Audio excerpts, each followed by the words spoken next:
দীর্ঘদিন ধরেই দেশের অর্থনীতির অন্যতম সূচক কর জিডিপির অনুপাত ৭% ঘরেই ঘোরাফেরা করছে, যা দক্ষিণ এশিয়ায় সর্বনিম্ন। প্রতিবেশী দেশ ভারত, নেপালে এই হার ২০%-এর ওপরে, যদিও আন্তর্জাতিক মান ধরা হয় ১৫%। দেশের মানুষকে ভ্যাট ট্যাক্স দেওয়ার জন্য আগ্রহী করতে সময়মতো নিবন্ধন নিব, সঠিকভাবে ভ্যাট দিব, এই প্রতিপাদ্যে এবার পালন করছে ভ্যাট দিবস।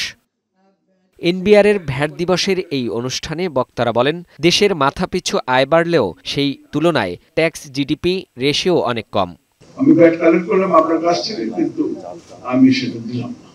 অতএব it has to be automated. বাংলাদেশে যদি ভ্যাটের যেই নেটটার কথা বলা হচ্ছে, যে ট্রান্সপারেন্সির কথা বলা হচ্ছে, যার জন্য আসলে একটা ম্যাসিভ আকারে digitalisation, simplification of the processes is important. এ সময় প্রধান অতিথির বক্তব্যে বিদেশি ঋণ নির্ভরতা টেকসই অর্থনীতির অন্তরায় বলে মন্তব্য করেন অর্থ উপদেষ্টা। বলেন, অভ্যন্তরীণ রাজস্ব আয় বাড়াতে এনবিআরের আধুনিকায়ন জরুরি। আমাদের রাজস্ব ব্যবস্থাপনাকে আরেকটু মডার্নাইজ করা, আরো আইটি ওরিয়েন্টেড করা, পিপলস ফ্রেন্ডলি, ব্যবসায়ীদের ফ্রেন্ডলি করা, না হলে কিন্তু আমরা সামনে এগোতে পারবো না। তবে এনবিআরের রাজস্ব আয়ের কাঠামোগত পরিবর্তন দরকার বলে মনে করেন সংস্থাটির চেয়ারম্যান। বলেন, ভ্যাট নয়, বরং আয়কর থেকেই বেশি আদায়ের পরিকল্পনা নিয়েছে এনবিআর। রাষ্ট্রের বিধান হচ্ছে আমাদেরকে যার যার সামর্থ্য অনুযায়ী কর দিতে হবে।